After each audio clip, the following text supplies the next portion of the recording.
Second year students, तो आज हम बात करेंगे लिपिड्स के हवाले से। और इससे पहले हम चैप्टर में मुख्तलिफ ऑर्गेनिक कंपाउंड्स के हवाले से बात कर चुके हैं। ये हमारे इस चैप्टर का सेकेंड लास्ट टॉपिक होगा। और हम इससे पहले कार्बोहाइड्रेट्स, वाइटामिन्स, एंजाइम्स, प्रोटीन्स, इन सब चीज़ों को, अमीनो एसिड्स, इन सब चीज़ों को पढ़ चुके हैं। अब हमारे पास लिपिड्स है, second last topic. Then digestion of food की तरफ जाएंगे, हमारा चैप्टर कंप्लीट हो जाएगा। तो सबसे पहले देखते हैं कि लिपिड्स क्या हैं, लिपिड्स क्या होते हैं बेसिकली। तो बेटा लिपिड्स जो है वो एक ग्रीक वर्ड लाइपोस से निकला है, और लाइपोस का मतलब बेसिकली फैट होता है। ठीक है, तो फैट्स, अच्छा अब देख लेते हैं लिपिड्स क्या है। They are heterogeneous organic compounds that are soluble in Bloor's reagent. Bloor's reagent के अंदर जो कंपाउंड डिसॉल्व हो जाते हैं उनको कहा जाता है लिपिड्स। और हेट्रोजीनस कंपाउंड्स होते हैं। हेट्रोजीनस से यहाँ पे मुराद ये है कि यानी कि मुख्तलिफ एलिमेंट्स और मुख्तलिफ टाइप ऑफ बॉन्डिंग्स यहाँ पर शामिल होगी। मुख्तलिफ टाइप ऑफ बॉन्डिंग का मतलब कतन ये नहीं है कि कोई नई बॉन्डिंग हो रही है, वही जो आप ट्रेडिशनल पढ़ते हुए आ रहे हैं वही बॉन्डिंग्स हैं, बस कहीं डबल बॉन्ड है तो कहीं सिंगल बॉन्ड है। इनके स्ट्रक्चर्स को बनाना और रेफर करना जरा मुश्किल होता है, इसलिए हेट्रोजीनस ऑर्गेनिक कंपाउंड्स लिखा हुआ है। अच्छा, ब्लूर्स रीजेंट कैसे कहते हैं बेटा? ब्लूर्स रीजेंट बेसिकली मिक्सचर होता है इथाइल अल्कोहल और डाइथाइल ईथर का मिक्सचर होता है। इन द रेशो 1:2 का रेशो होता है यहाँ पर। तो ब्लूर्स रीजेंट के अंदर जो कंपाउंड्स सोल्यूबल होते हैं उनको हम लिपिड्स कहते हैं। आम लफ्जों में अगर मैं आपसे बात करूं तो आम लफ्जों में हम इसे फैट्स और ऑयल रेफर करते हैं। फैट्स, देखिए फैट्स और ऑयल जो है बेसिकली वो लिपिड्स की एक तरह की टाइप्स हैं, बट लिपिड्स की जो क्लासिफिकेशन है वो वसी है, जरा सिर्फ फैट्स और ऑयल तक महदूद नहीं है। फैट और ऑयल तो हम अपने कॉमन वर्ड्स में, कॉमन लैंग्वेजेस में कह रहे होते हैं। अदरवाइज लिपिड्स जो है वो ऐसे ऑर्गेनिक कंपाउंड्स हैं that are soluble in Bloor's reagent में डिसॉल्व हो जाते हैं। अब लिपिड्स की अगर टाइप देखें तो हमारी बुक के अकॉर्डिंग 3 टाइप्स होती है लिपिड्स की: simple lipids, complex lipids and steroids. Complex lipids का एक नाम और भी होता है बेटा, कॉम्प्लेक्स लिपिड्स को हम कॉन्जुगेट लिपिड्स भी कहते हैं। अच्छा, टॉपिक की सीक्वेंस कुछ ऐसी रखूंगा कि पहले हम सिंपल लिपिड्स को डिस्कस करेंगे। सिंपल लिपिड्स में जो भी सिंपल लिपिड्स की जो भी टाइप्स हैं उनको देखेंगे, और उन टाइप्स में से रिलेटेड या उन चीजों से रिलेटेड जो भी कुछ सिंपल लिपिड्स में पहले हम वो पढ़ेंगे। जब हम सारी चीजें सिंपल लिपिड्स के हवाले से, उनकी टाइप्स के हवाले से पढ़ चुके होंगे, देन हम कॉन्जुगेट या कॉम्प्लेक्स लिपिड्स की तरफ जाएंगे एंड लास्ट में स्टेरॉइड्स को देखेंगे। ठीक है, तो अब देख लेते हैं कि सिंपल लिपिड्स क्या होते हैं। Simple lipids includes the following.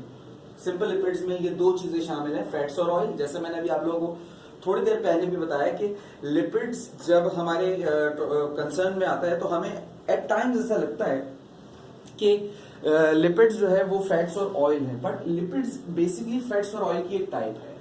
मतलब फैट्स और ऑयल लिपिड्स की एक टाइप है, सॉरी। तो सिंपल लिपिड्स की 2 टाइप्स हैं बेटा, fats and oil and waxes. तो देख लेते हैं सबसे पहले फैट्स और ऑयल क्या चीज है। तो फैट्स और ऑयल के दरमियान एक मैंने डिफरेंस टेबल आपके सामने बना दी है। इस डिफरेंस टेबल को अगर आप डेफिनेशंस में भी लिखना चाहें तो पॉइंट्स को मर्ज करके डेफिनेशन लिख लीजिएगा, अदरवाइज डिफरेंस टेबल है।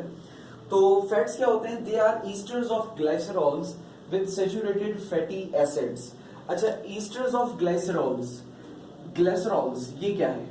ग्लाइसरॉल और ये ईस्टर क्या है? ईस्टर तो खैर आप लोगों को अगर याद हो चैप्टर 9 में ऑक्सीजन कंटेनिंग फंक्शनल ग्रुप वाला जो हमारा चैप्टर था उसमें जो सबसे लास्ट फैमिली मैंने आपको पढ़ाई थी वो ईस्टर ही थी।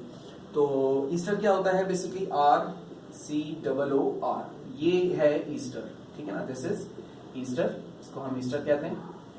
आर का मतलब अल्काइल ग्रुप्स हैं, बोथ साइड्स पर लगे हुए होंगे। अच्छा, ग्लिसरॉल्स क्या होते हैं?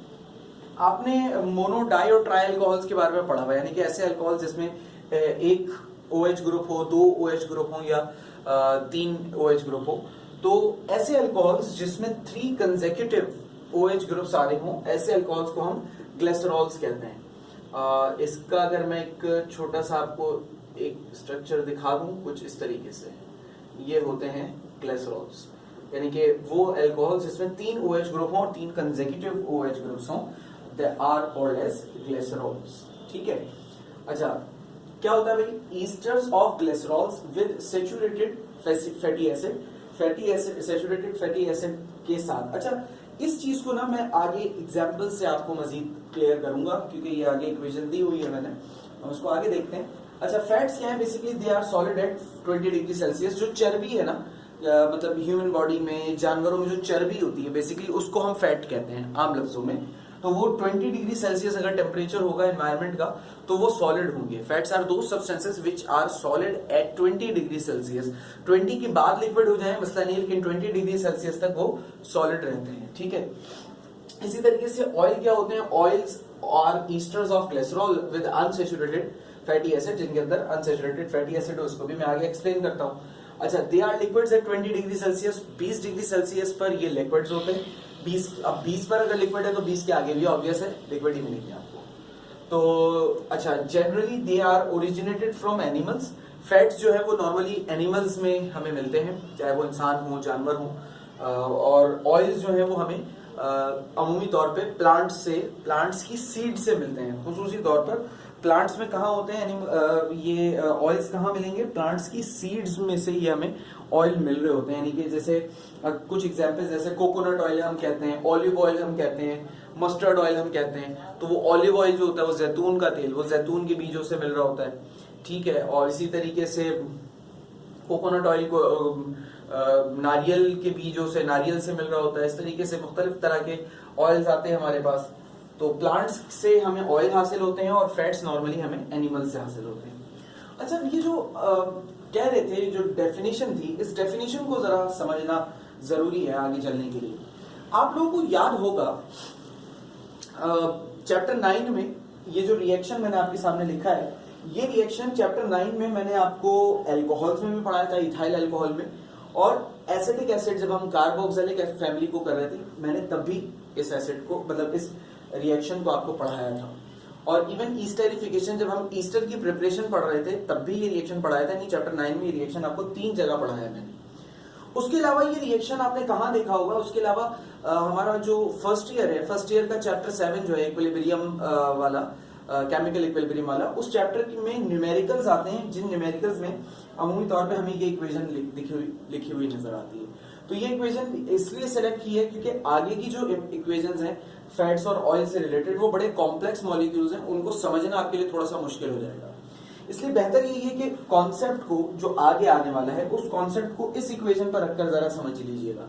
क्योंकि अगर आप इस इक्वेशन पर रखकर उस कॉन्सेप्ट को समझ जाते हैं तो आगे अगर कॉम्प्लेक्स मॉलिक्यूल भी आता है तो आपके लिए वो परेशानी का सबब नहीं बनेगा। लेकिन अगर आपको ये बात समझ नहीं आती तो आपको आगे प्रॉब्लम हो सकती है। देखिए यहां पे क्या हुआ, ये मेरे पास एक एसिटिक एसिड है, ये एसिटिक एसिड है और ये फैटी एसिड फैमिली का मेंबर है, ठीक है ना। ये फैटी एसिड फैमिली का मेंबर है। फैटी एसिड किसे कहा जाता है, बेसिकली फैटी एसिड्स हम कार्बोक्सिलिक एसिड्स को ही कहते हैं। जो चैप्टर 9 में आपने पढ़े थे ना, कार्बोक्सिलिक एसिड्स, तो हम कार्बोक्सिलिक एसिड्स को ही फैटी एसिड्स कहते हैं, ठीक है ना। तो एसिटिक एसिड का रिएक्शन अगर मैं इथाइल अल्कोहल के साथ करवा दूं, अब ये जो रिएक्शन हो रहा है, ये रिएक्शन कैसे हो रहा है, basically it is a dehydration reaction. ये डिहाइड्रेशन रिएक्शन है जिसमें वाटर मॉलिक्यूल का रिमूवल होगा। इस वाटर मॉलिक्यूल के रिमूवल की वजह से कोई नया कंपाउंड वजूद में आएगा, ठीक है। देखिए यहां पर हुआ क्या, एसिटिक एसिड में से H मिलेगा और अल्कोहल में से OH मिलेगा। अगर इस H और OH को मैं माइनस करूं यहां पर तो मेरे पास वाटर अलग हो जाएगा। अब सोचिए यहां पर क्या बचा, CH3COO ये रह गया और यहां क्या रह गया, C2H5। अच्छा, इन दोनों कंपाउंड्स के पास बॉन्ड वैकेंसी क्रिएट हुई। बॉन्ड वैकेंसी मतलब देखें, जब इधर से H निकला और इधर से OH निकला तो जो इनका बॉन्ड था, जो इनका बॉन्ड इस फैमिली के साथ बना हुआ था, इन कंपाउंड सब्सटेंसेस के साथ बना हुआ था, वो तो टूटा। जब वो टूट के अलग हो गया तो ऑब्वियसली जगह खाली हो गई बॉन्ड बनाने के लिए। इसको मैं अगर बेहतर अंदाज में आपको यहाँ पे स्ट्रक्चरली समझा सकूं तो मैं यहाँ पे आपको स्ट्रक्चरली समझाता हूं। देखिए CH3COOH ये इस तरीके से लिखा जाता है, H3COOH, ठीक। और अल्कोहल को C2H5OH है ना, तो इसको मैं इस तरीके से लिख लेता हूं HO और उल्टा करके C2H। अब जब वाटर बनेगा तो देखिए इधर से OH निकल जाएगा और इधर से H निकल जाएगा। जब ये रिमूव हो जाएगा, इसको मैं रिमूव कर लेता हूं, जब ये रिमूव हो जाएगा तो अब देखिए क्या हुआ, इधर ऑक्सीजन के पास एक बॉन्ड की जगह बच गई है, खाली हो गई है, और इधर से कार्बन के पास एक जगह खाली हो गई है बॉन्ड बनाने के लिए। तो अल्टीमेटली क्या होगा, ये दोनों आपस में ज्वाइन हो जाएंगे, क्योंकि जगह तो दोनों के पास थी ना। अब ये जब दोनों आपस में ज्वाइन हो जाएंगे तो क्या बनेगा, CH3COO C2H5। ये देखिए ये बन गया हमारे पास ईस्टर, ठीक है ना। अब आ जाओ डेफिनेशन पे। They are esters of glycerols, यानी ग्लिसरॉल्स की मदद से ईस्टर बनाया जाएगा। ये अल्कोहल है, अल्कोहल फैमिली का वो मेंबर जिसमें 3 OHओं से ग्लिसरॉल है, ठीक है। They are esters of glycerols, यानी कि अल्कोहल के साथ रिएक्शन होगा किसका, विद सैचुरेटेड फैटी एसिड, यानी कि अल्कोहल और फैटी एसिड के रिएक्शन के नतीजे में जो कंपाउंड बनेगा बेसिकली दरअसल फैट वही होगा। यानी कि बेसिकली जो ईस्टर्स होते हैं ना आपके पास, ईस्टर्स ही असल में फैटी कंपाउंड्स या फैट होता है, या ईस्टर ही बेसिकली आपके पास ऑयल होता है, ठीक है। तो इन सारी बातों को नोट कर लीजिए, ध्यान से देख लीजिए, फिर हम आगे चलते हैं।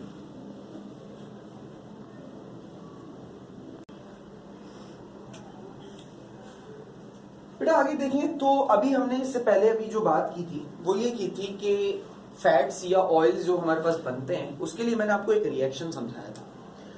उस रिएक्शन में एक फैटी एसिड यानी एक कार्बोक्सिलिक एसिड, एसिटिक एसिड मिल रहा था अल्कोहल के साथ, और अल्कोहल के साथ मिलकर वो बना रहा था ईस्टर और वाटर। डिहाइड्रेशन रिएक्शन था जिसमें वाटर रिमूव होता है, सही। अब हम उसी एग्जाम्पल को एग्जैक्टली फैट्स और ऑयल की सूरत में रखेंगे सामने। देखिए ये मैंने आपसे उस वक्त भी कहा था कि मैंने वो जो एग्जाम्पल ली थी वो सिंपल एग्जाम्पल थी ताकि आप बात को समझ लेते। अब कॉम्प्लेक्स की तरफ जा रहा हूं। इस एग्जाम्पल को अगर मैं डायरेक्ट आपके सामने लिखता तो आपको समझाना मेरे लिए जरा मुश्किल हो जाता, लेकिन अब शायद कुछ आसानी है। देखिएगा, देखिए ये जो है ये एक ऑर्गेनिक कंपाउंड है। अब देखिए इसमें 3 OH ग्रुप्स लगे हुए हैं। मैंने क्या बताया था, glycerol is that type of substance that contains 3 OH groups. तो अब इसमें अगर 3 OH ग्रुप्स मुझे नजर आ रहे हैं, इसका ये मतलब होता है कि ये ग्लिसरॉल है, ठीक है। चलें, ग्लिसरॉल हो गया। अच्छा, अब दूसरा इसके साथ कौन होना चाहिए, दूसरा इसके साथ फैटी एसिड होना चाहिए। फैटी एसिड यानी कार्बोक्सिलिक एसिड होना चाहिए। कार्बोक्सिलिक एसिड को जरा साइड में कहीं खोपचे में पहले देख लेते हैं, फिर मैं आपको वहां पे लेके चलता हूं। कार्बोक्सिलिक एसिड कैसा होता है भाई, कार्बोक्सिलिक एसिड अगर एसिटिक एसिड की बात करूं जो अभी मैंने आपको बनाकर दिखाया था वो ऐसा था, CH3COO और इधर भी OH था। अच्छा, अगर इस CH3 को मैं हटाता हूं तो क्या हो जाएगा, ये मतलब CH3 बेसिकली किसको रिप्रेजेंट करता है, अल्काइल ग्रुप फैमिली को ना। तो मैं इसको ऐसे भी लिख सकता हूं RCOOH, तो ये मेरे पास एक अल्काइल ग्रुप हो गया, सही। अच्छा, इसको मैं अगर ऐसे घुमा के लिखूं, देखो COO को ऐसे रहने दो, R को इधर ले आता हूं, OH को इधर ले जाता हूं, मसला तो नहीं है ना। तो ये एक एसिटिक एसिड है या कार्बोक्सिलिक एसिड है, इधर आओ जरा देखो, 3 कार्बोक्सिलिक एसिड के मॉलिक्यूल नजर आ रहे हैं, उल्टा घुमा हुआ, जैसे यहां बताया था वैसे ही है, बस सिर्फ घुमा के लिखा है, सही ना। अब देखो हो क्या रहा है, एक ग्लिसरॉल और एक फैटी एसिड का रिएक्शन हो रहा है। अच्छा देखो, मैंने यहां पर ना R लिखा है। R मैंने क्यों लिखा है, बेसिकली बेटा देखो एसिटिक एसिड तो इस फैमिली का दूसरा मेंबर है, मतलब जिसमें 2 कार्बन होते हैं। लेकिन ये जो फैट्स बनते हैं ना, फैट्स में more than 12 number of carbon होते हैं, यानी कि एक कम से कम 12 कार्बन एटम से ज्यादा ही होते हैं, इससे कम नहीं होते।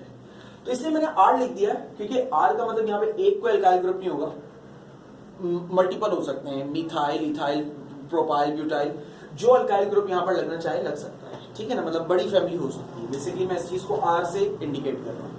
तो अब देखो हो क्या रहा है, जैसे पिछली एग्जाम्पल में हुआ था, पिछले एग्जाम्पल में अल्कोहल में से OH निकला था और कार्बोक्सिलिक एसिड में से H निकला था, और क्या बना था, वाटर बना था। देखो इधर भी यही होगा, ये 3 आपके पास ये एक ही मॉलिक्यूल है ना ग्लिसरॉल का, इसमें से OH निकलेगा, ये निकल गया बेटा OH, ठीक है। और कार्बोक्सिलिक एसिड में से H निकलेगा, ये लीजिए,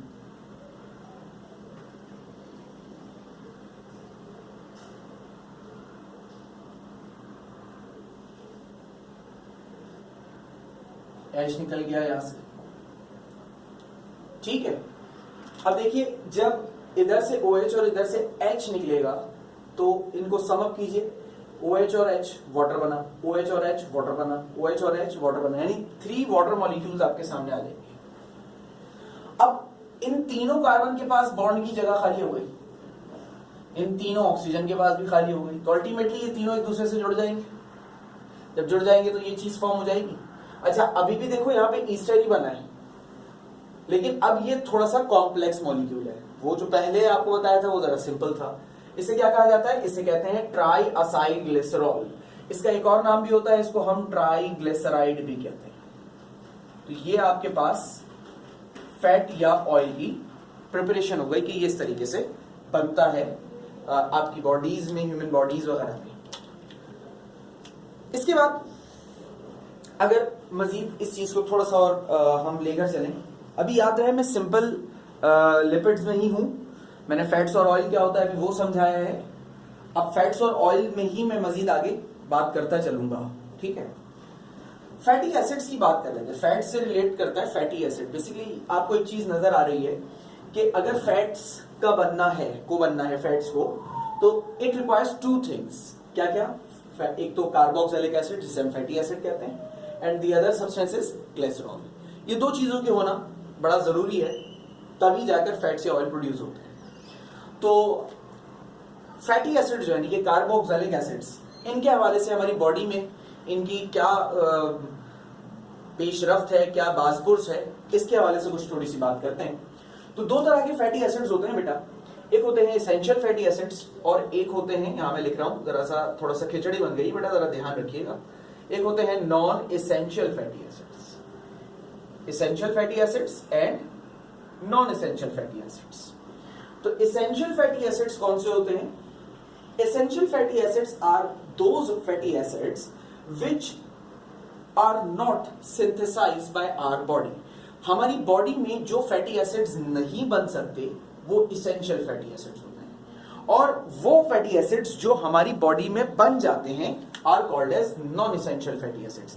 एसेंशियल वो होते हैं जो हमारी बॉडी में नहीं बनते, एंड नॉन एसेंशियल वो होते हैं जो हमारी बॉडी में बनते हैं। अच्छा, लफ्ज एसेंशियल के लफ्जी मतलब होते हैं जरूरी।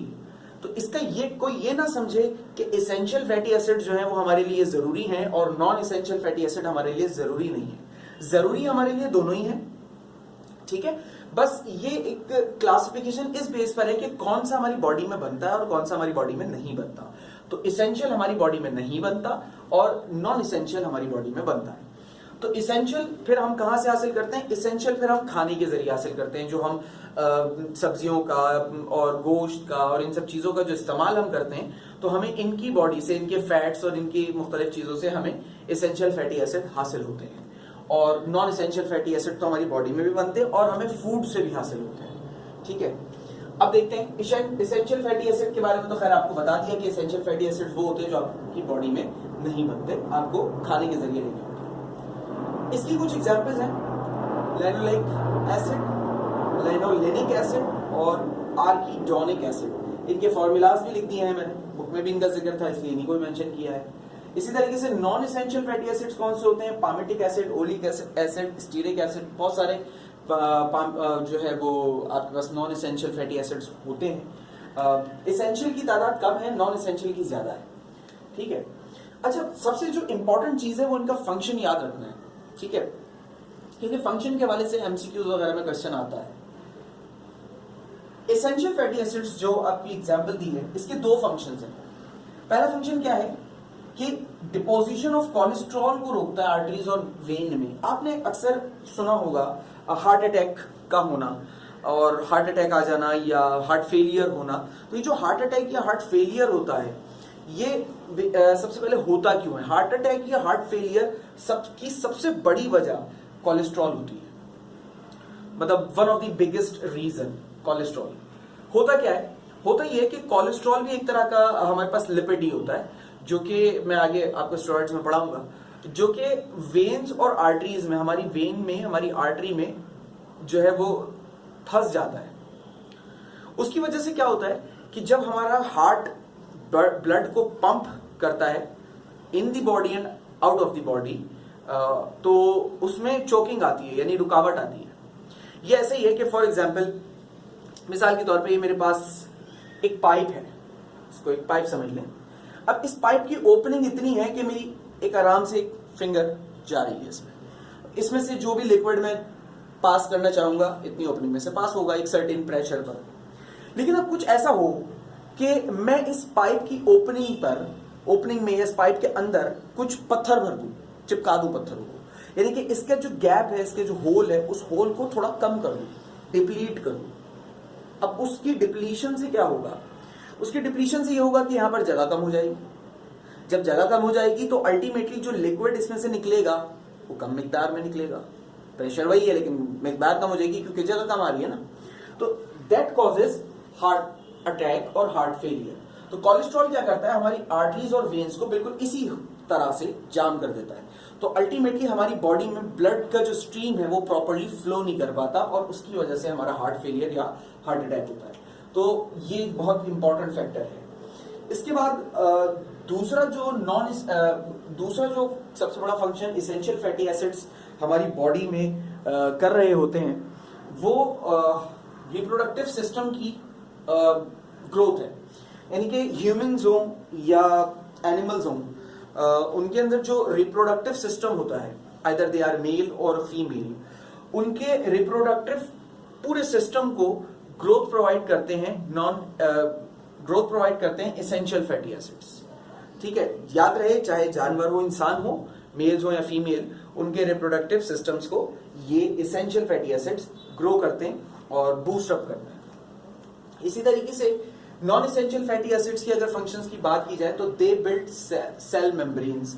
जो हमारी बॉडी की ह्यूमन एनिमल सेल की जो मेम्ब्रेन्स होती हैं, यानी कि बाउंड्रीज जो होती है ना सेल की, मिसाल के तौर पर अगर ये एक सेल है मेरे पास, तो इस सेल की जो अतराफ की, यहाँ चारों तरफ की बाउंड्री मुझे ये होगी, ये मेम्ब्रेन जो है वो नॉन एसेंशियल फैटी एसिड्स ही बना रहे होते हैं, यानी कि इनके नतीजे में जो फैट्स बनते हैं वो उसकी बात होगी। ठीक है, तो इन चीजों को नोट कर लीजिए, फिर आगे चलते हैं।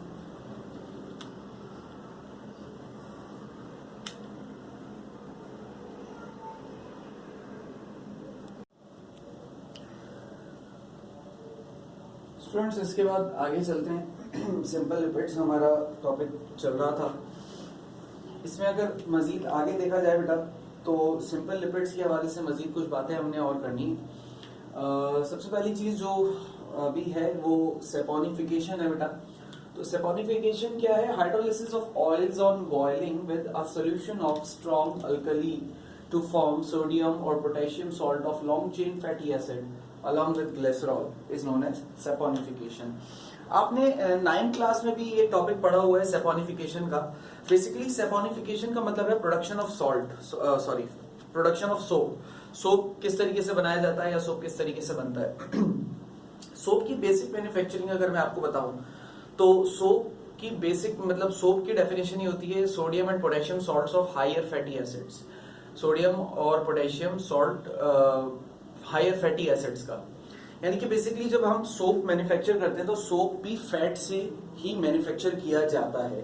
तो उसी हवाले से सेपोनिफिकेशन है, यानी कि saponification means preparation of soap या मैन्युफैक्चरिंग ऑफ सोप। तो सोप कैसे बनता है? सोप ऐसे बनता है कि अगर हमारे पास कोई हायर फैटी एसिड हो, उस हायर फैटी एसिड को हम स्ट्रॉन्ग अल्कली के साथ, स्ट्रॉन्ग अल्कली का मतलब स्ट्रॉन्ग बेस यानी कि सोडियम हाइड्रोक्साइड या पोटेशियम हाइड्रोक्साइड, उसके साथ हम मिलाकर उसको हीट करें। ये फैट ले लें, फैट के अंदर सोडियम हाइड्रोक्साइड डालें कॉन्सेंट्रेटेड और उसको हीट करें। तो हीट करने के नतीजे में यहाँ पर हमारे पास जो चीज बनती है उसे हम सोप कहते हैं। अच्छा, होता क्या है, होता किस तरीके से है, इसको अगर आप देख लें तो देखें, होता कुछ ये है कि यहाँ से ये जो ये वाला जो हिस्सा है इस मॉलिक्यूल का, ये हमारे पास एक ग्लिसराइड है, ट्राइग्लिसराइड। ठीक है, इसका रिएक्शन यानी कि ट्राइग्लिसराइड यानी कि एक फैट है समझ लें, तो उस फैट का रिएक्शन में सोडियम हाइड्रोक्साइड के साथ करा रहा हूं। तो होता कुछ ऐसा है कि इधर से सोडियम जो है हमारे पास वो इस मॉलिक्यूल में समझ लें डबल डिस्प्लेसमेंट रिएक्शन करता है, इस जगह से ये बॉन्ड ब्रेकिंग होती है, ये इस तरीके से, ये जिस एरिया को मैंने हाईलाइट किया है यानी कि इस मॉलिक्यूल में से ट्राइग्लिसराइड में से ये हिस्सा ब्रेक डाउन होता है COOR का और NaOH में से सोडियम। तो अब देखिए जब यहां से बॉन्ड ब्रेकिंग होगी तो इस वाला कार्बन, जो ये वाला कार्बन है हमारे पास कार्बोनाइल कार्बन जिसमें ऑक्सीजन लगा हुआ है, इसकी ये वाला अगर बॉन्ड टूटता है तो इसके हर कार्बन के पास एक एक बॉन्ड वैकेंसी क्रिएट होगी। अब उस बॉन्ड वैकेंसी को कौन पूरा करेगा? उस बॉन्ड वैकेंसी को सोडियम पूरा करेगा। यानी कि अगर मैं इस मॉलिक्यूल के स्ट्रक्चर को एक्सपेंड करता हूं तो आपके पास जो स्ट्रक्चर आएगा वो कुछ ये आ जाएगा। अगर मैं इसको ऐसे ही लिख लेता तो ज्यादा बेहतर था, आपको समझने में जरा आसानी हो जाती। तो ये देखिए,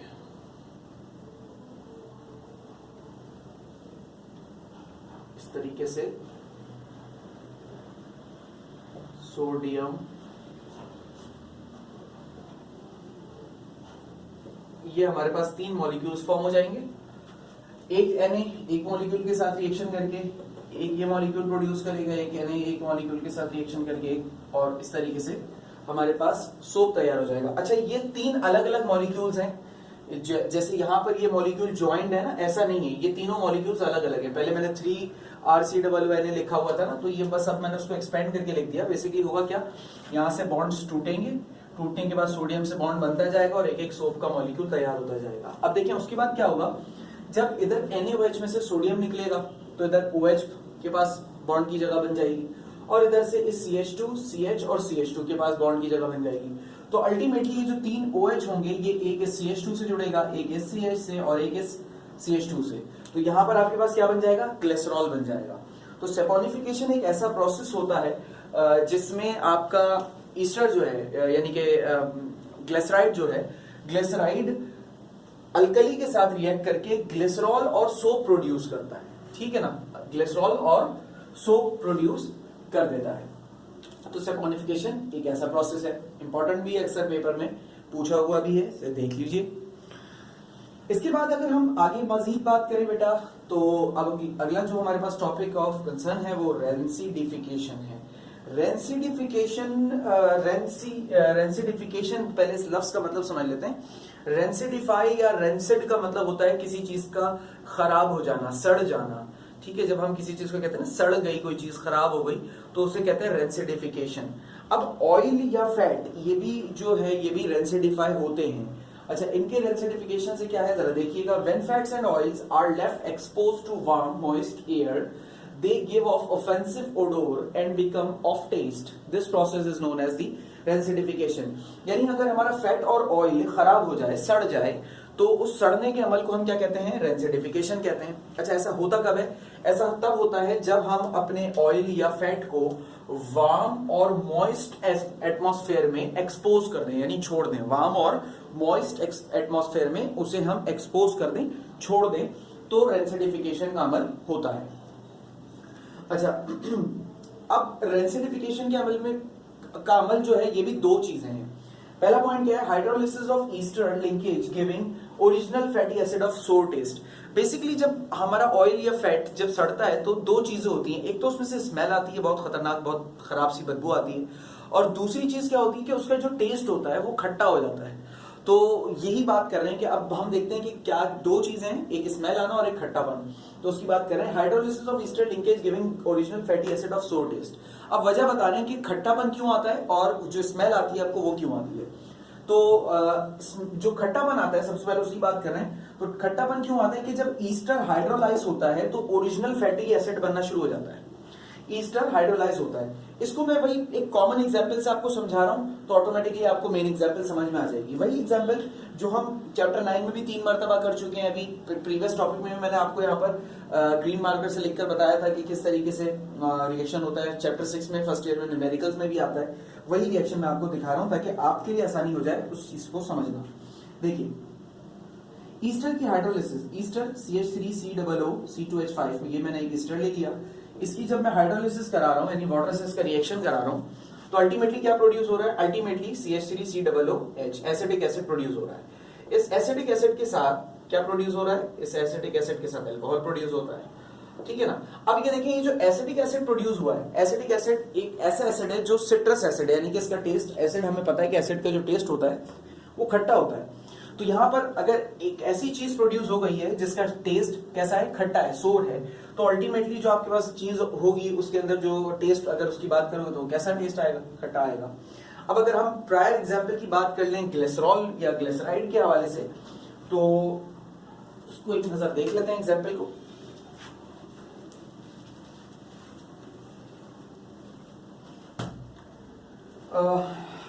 मेरे पास अगर एक ग्लिसराइड हो, इसी को कंसीडर कर लेते हैं। एक ग्लिसराइड है मेरे पास, OR CH COO CH C double bond O OR CH2 C double bond O और OR। ये मेरे पास एक ग्लिसराइड है, यानी ईस्टर है। इसका रिएक्शन किसके साथ कराना है, इसका रिएक्शन वाटर के साथ कराना है। तो वाटर के साथ अगर इसका रिएक्शन कराओगे तो 3 मॉलिक्यूल्स होने चाहिए, H OH H OH H और OH। ठीक है। अब देखो यहां क्या बनेगा, यहां होगा ये कि ये मॉलिक्यूल, जो ये ग्लिसराइड का मॉलिक्यूल है, ये कुछ इस तरीके से टूटेगा कि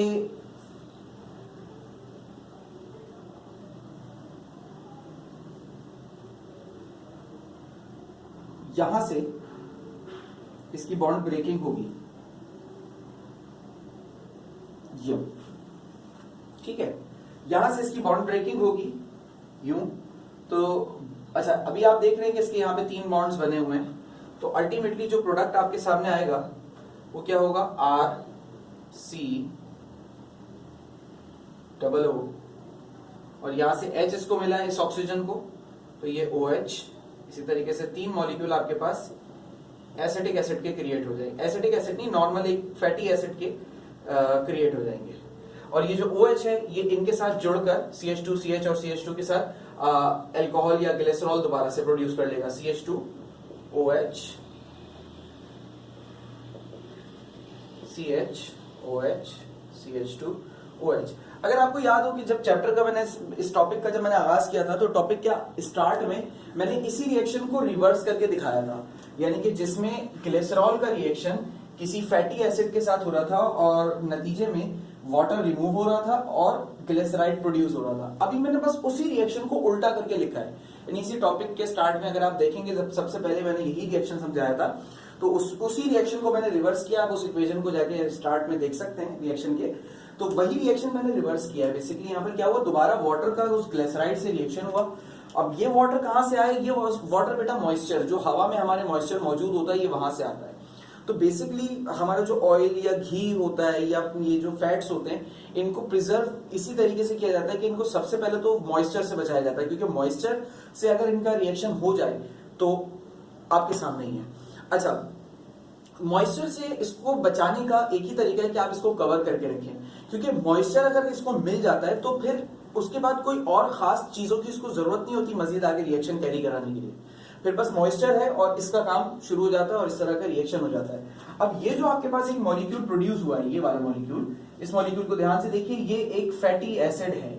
अब एसिड का टेस्ट कैसा होता है बेटा, एसिड का टेस्ट सोर होता है। तो सोर टेस्ट की वजह से जो आपका अल्टीमेटली वो जो घी या फैट या ऑयल जो भी कुछ है, वो उसका टेस्ट कैसा हो जाएगा, सोर टेस्ट हो जाएगा। तो that is the first point of rancidification. पहला पॉइंट है रेंसिडिफिकेशन का, जिसमें टेस्ट सोर होता है। याद रहे, 2 बातें हैं, एक टेस्ट का सोर हो जाना, खट्टा हो जाना, और दूसरा आपके पास स्मेल आना बहुत खराब सी। तो पहला पॉइंट हमने डिस्कस कर लिया, इसको नोट कर लें, फिर आगे चलते हैं। अब देख लेते हैं बेटा दूसरा पॉइंट, जो कि रेंसिडिफिकेशन के हवाले से। पहला पॉइंट क्या था कि आपका जो ऑयल या फैट है उसका टेस्ट सोर हो जाना, खट्टा हो जाना। दूसरा पॉइंट क्या है कि उसमें से स्मेल आना। रेंसिडिफिकेशन में याद रहे 2 बातें हैं, एक टेस्ट का खट्टा हो जाना और एक दूसरा स्मेल आना। तो स्मेल जो आती है, वो स्मेल क्यों आती है, अब स्मेल को देख लेते हैं। तो oxidation at double bond forming volatile aldehydes of bad odour. अब देखिए, ये जो हमारे पास ग्लिसराइड होता है, अगर मैं एक ग्लिसराइड की आपसे बात करूं, CH2 C double bond O, O और R, इधर भी एक CH, C double bond O और OR, और एक यहाँ पर भी होता है, जगह थोड़ी सी कम है इसलिए इसको मैं एडजस्ट कर रहा हूँ, आप देख लीजिएगा OR। अब ये जो R की चेन होती है ना बेटा, या R की जो चेन होती है, ये चेन बहुत नंबर ऑफ अल्काइल ग्रुप के ऊपर होती है, बहुत नंबर ऑफ अल्काइल ग्रुप्स, यानी इसमें 10, 15, 20, 25, 14, 15, 18 काफी सारी तादाद होती है अल्काइल ग्रुप्स की। इन अल्काइल ग्रुप्स में बीच बीच में कहीं कहीं डबल बॉन्ड भी होता है, क्योंकि हमारे पास फैटी एसिड, जैसे कि आपको फैट और ऑयल में मैंने बताया कि दो तरह के होते हैं, एक होता है सैचुरेटेड और एक होता है अनसैचुरेटेड, ठीक है ना। तो सैचुरेटेड और अनसैचुरेटेड, सैचुरेटेड वही होगा जिसमें सारे बॉन्ड सिंगल होंगे, और अनसैचुरेटेड वो होगा जहां पे एक कम से कम डबल बॉन्ड हो, एक से ज्यादा भी हो सकते हैं। तो यहां पर अगर ऐसी कंडीशन हो कि कहीं डबल बॉन्ड मौजूद है, कहीं पर कोई ऐसा हमारे पास फैट या फैट मौजूद है समझ लें, जिसमें डबल बॉन्ड कहीं पर मौजूद है, फैट के अंदर, फैट तो वैसे ज्यादातर सैचुरेटेड होते हैं, अनसैचुरेटेड हमारे पास ज्यादातर ऑयल्स होते हैं, ठीक है ना। अब उसमें कोई डबल बॉन्ड कहीं मौजूद है फॉर एग्जांपल, अब उस डबल बॉन्ड की वजह से क्या होगा, हमारी हवा में मौजूद है ऑक्सीजन, तो उन डबल बॉन्ड वाली जगह पर ऑक्सीडेशन हो जाएगी। अच्छा, ऑक्सीडेशन के नतीजे में क्या होगा, ऑक्सीडेशन के नतीजे में एल्डिहाइड प्रोड्यूस हो जाएगा, ठीक है। ऑक्सीडेशन के नतीजे में क्या होगा, एल्डिहाइड प्रोड्यूस हो जाएगा। अच्छा, एल्डिहाइड के अगर फंक्शनल ग्रुप की बात करें तो एल्डिहाइड को हम कुछ इस तरीके से रिप्रेजेंट करते हैं RCHO। ये जो CHO होता है ये एल्डिहाइड फंक्शनल ग्रुप होता है। अब देखिए, इसको ऐसे समझ लें, मिसाल के तौर पे मेरे पास एक लंबी सी चेन चल रही है इस अल्काइल ग्रुप की, इसमें कहीं किसी जगह पर ऐसा हुआ कि डबल बॉन्ड आ गया, ये लीजिए एक डबल बॉन्ड आ गया एंड पर, ठीक है, ये एंड हुआ चेन का, जहां पर वहां पर आ गया डबल बॉन्ड। अब जब ऑक्सीडेशन होगी, देखें डबल बॉन्ड एक अनसैचुरेटेड बॉन्ड होता है, और जैसे कार्बन को मौका मिलता है वो कोशिश करता है खुद के इस बॉन्ड को एडजस्ट करे। अब इस नतीजे में यहां पर इस जगह पर क्या होगा, जब वो ऑक्सीजन यहां पर आएगी तो ये बीच से डबल बॉन्ड खत्म होकर ऑक्सीजन यहां जुड़ेगा। अब इस ऑक्सीजन के जुड़ने में एक H तो यहां पर लगा हुई है, एक H मजीद यहां लगा रह जाएगा, और एक H यहां से निकलेगा, ठीक है। इस तरीके से एक H यहां लगा हुई है, एक H यहां से निकलेगा और अवेलेबल ऑक्सीजन के साथ वाटर प्रोड्यूस करेगा। इस वाटर का तो खैर कोई काम नहीं है, हटा दो। बेसिकली मैं बताना क्या चाह रहा हूं कि यहां पर क्या था, डबल बॉन्ड CH2 था, सही है ना। दो हाइड्रोजन है, दो हाइड्रोजन में से एक हाइड्रोजन निकलेगी, इस तरीके से एक डबल बॉन्ड नहीं होगा, मल्टीपल डबल बॉन्ड्स होते हैं, तो दो हाइड्रोजन मिलकर वाटर बन जाएगा। अब यहां पर कितनी हाइड्रोजन रह गई, सिर्फ एक हाइड्रोजन रह गई, ठीक है ना। उस एक हाइड्रोजन के साथ क्या होगा, ऑक्सीजन आकर जब यहां लगेगा तो अल्टीमेटली ये डबल बॉन्ड खत्म हो जाएगा। अब ये देखो, ये क्या बन गया, CHO, functional group of aldehyde. और एल्डिहाइड बेटा वो कंपाउंड्स होते हैं जो कि बदबूदार कंपाउंड्स होते हैं। जब भी कोई बॉडी डीके होती है ना, कोई भी लिविंग बॉडी, जैसे आपने अक्सर देखा होगा कहीं चूहा मर जाए, बिल्ली मर जाए, तो किस तरीके की बड़ी गंदी सी बदबू आती है उसकी, जब बॉडी सड़ रही होती है तो उसकी बॉडी के सड़ने के नतीजे में कितनी खराब सी बदबू आती है। तो जो खराब सी बदबू होती है बेसिकली वो एल्डिहाइड कंपाउंड्स के प्रोडक्शन की वजह से ही होती है। तो एल्डिहाइड कंपाउंड उसमें प्रोड्यूस होने लग जाता है बॉडी में, यानी कि उसके अंदर क्या होता है, जो उसकी बॉडी के अंदर मौजूद फैट्स और ऑयल्स होते हैं, फैट्स जो उसके अंदर होते हैं, ऑयल्स जो उसके अंदर होते हैं, वो हवा में मौजूद ऑक्सीजन के साथ रिएक्शन करके ऑक्सीडेशन शुरू कर देते हैं। उस ऑक्सीडेशन के नतीजे में क्या होता है, एल्डिहाइड्स बनना शुरू हो जाते हैं। ये जो एल्डिहाइड्स होते हैं ये बड़े ही बदबूदार कंपाउंड्स होते हैं। तो इस वजह से जो हमारा फैट या ऑयल होता है, अगर हम उसको ऐसे भी छोड़ दें, यानी कि जो हमारे घर में इस्तेमाल होने वाला फैट ऑयल हो, उसको भी अगर हम इस तरीके से हवा में छोड़ दें तो उसमें से भी जो स्मेल आने लगती है वो इसी वजह से आने लगती है क्योंकि एल्डिहाइड प्रोड्यूस होने लग जाता है उसमें। होप सो ये बात आपको क्लियर हो गई होगी। अब इसमें फिर आगे देखते हैं। अब हमारे पास ग्लिसराइड जो है, यानी कि फैट्स और ऑयल के जो कंपाउंड है ग्लिसराइड, उसकी दो टाइप्स होती हैं। ग्लिसराइड दो तरह का होता है हमारे पास, एक होता है सिंपल ग्लिसराइड, एक होता है मिक्स्ड ग्लिसराइड। अब देख लेते हैं सिंपल और मिक्स्ड ग्लिसराइड में क्या फर्क है।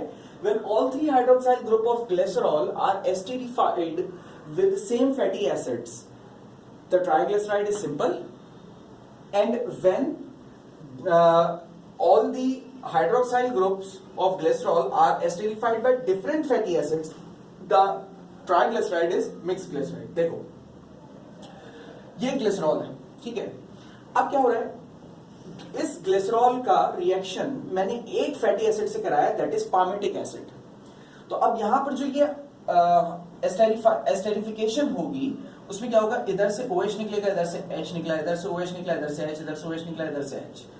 ये तीनों ने वाटर बना लिया, यहाँ पे मैंने लिखा नहीं है, मैं लिख देता हूँ, वाटर बना लिया, ठीक है, 3 वाटर बन गए।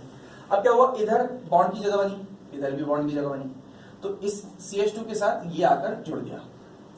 अब देखो तीनों ही मॉलिक्यूल जो ग्लिसरॉल के साथ जुड़े, वो किसके, पामेटिक एसिड के। तो ये पूरा का पूरा ग्लिसरॉल क्या कहलाएगा, सिंपल ग्लिसरॉल, जिसमें सिर्फ एक ही एसिड का मॉलिक्यूल जुड़ा है ग्लिसरॉल से, तो that is called simple glyceride, ठीक है। और ये वैक्स है हमारे पास। आगे देखते हैं, अब मिक्स ग्लिसराइड में क्या है, मिक्स ग्लिसराइड में तीनों में OH ग्रुप अलग हो सकता है, ग्लिसरॉल के साथ OH ग्रुप जो है वो तीनों अलग हो सकते हैं, या एक जैसा हो सकता है और एक अलग हो सकता है। देखें, अच्छा यहां पर ना मैंने इक्वेशन नहीं लिखी है, जैसे यहां पर मैंने एक इक्वेशन लिख के आपको बताया, यहां पे मैंने इक्वेशन नहीं लिखी है, यहां पे मैंने सिर्फ एग्जांपल लिखी है। अगर आपने इक्वेशन लिखनी होगी तो आप बल्कि मैं आपसे ये कहूंगा कि आप इनकी इक्वेशंस को खुद देखें, ताकि आपकी थोड़ी सी प्रैक्टिस होगी इसकी, इसलिए मैंने जान के यहाँ पे इक्वेशन नहीं लिखी। आप क्या करेंगे, देखिए आपने ग्लिसरॉल लिया, ठीक है, एक ग्लिसरॉल लिया, अब उसका रिएक्शन देखो, ये जो कंपाउंड मैंने यहाँ पे एग्जांपल के तौर पे आपके सामने रखा है, क्या है ये, oleo palmito stearin. Basically 3 acids हैं, oleic acid, palmitic acid and stearic acid. ये 3 अलग अलग एसिड इस ग्लिसरॉल से रिएक्शन कर रहे हैं, यानी कि जब इसकी इक्वेशन लिखोगे तो कैसे लिखोगे, एक ग्लिसरॉल का मॉलिक्यूल लिख लिया, अब ग्लिसरॉल के एक मॉलिक्यूल में 3 आपको ब्रांचेस नजर आ रही है ना, तो एक ब्रांच के सामने आपने ओलिक एसिड का फॉर्मूला लिखा। ओलिक एसिड कौन सा वाला है, ये वाला है, C17H33 COO। अच्छा आखिर में क्या करना, CH2 हटाकर यहाँ H लगा देना, ओलिक एसिड आ गया।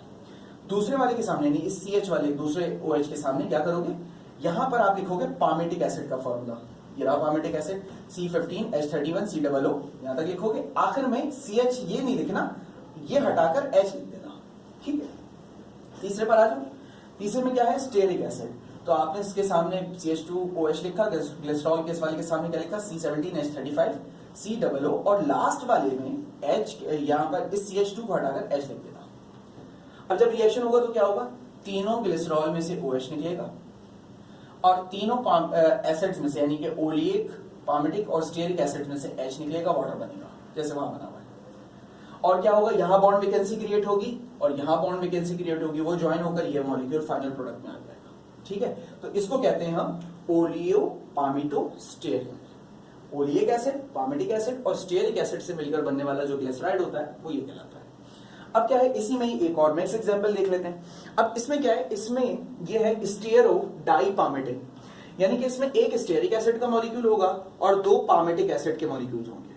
यानी कि वही अगेन ग्लिसराइड आपने लिया, ग्लिसरॉल आपने लिया, ग्लिसरॉल से आपने सामने उसके 3 मॉलिक्यूल्स लिखे। एक शुरू में टॉप पे आपने लिखा पामेटिक एसिड वाला, कैसे लिखा, ये पूरा यहां तक लिखा और आखिर में H लगा देना है, बस ये CH2 नहीं लगाना, H लगा दिया। फिर बाकी 2 में क्या करोगे, ये फॉर्मूला लिखोगे पूरा और आखिर में इस पूरे की जगह पर, यानी कि ये वाला जो हिस्सा है, मैं इसकी बात कर रहा हूं, इस पूरे की जगह पर हटाकर क्या लगा दोगे, H लगा दोगे। जब H लगा दोगे तो वो पामेटिक एसिड का फॉर्मूला बन जाएगा। जब रिएक्शन होगा तो इधर से अगेन क्या, ग्लिसरॉल में से OH निकलेगा, इसमें से H निकलेगा, आपस में रिएक्शन करेंगे, रिएक्शन करके वाटर बना लेंगे। अब इधर उधर भी बॉन्ड वैकेंसी क्रिएट हुई होगी यहाँ पर, और इधर भी बॉन्ड वैकेंसी क्रिएट हो चुकी होगी एसिड्स में, वो आपस में जुड़कर ये बना लेंगे क्या, स्टीयरो डाइपामेटिन। तो ये हो गई आपके पास ग्लिसराइड की 2 type, simple glyceride and mixed glyceride. इसको नोट कर लीजिए प्रॉपर्ली, फिर आगे चलते हैं।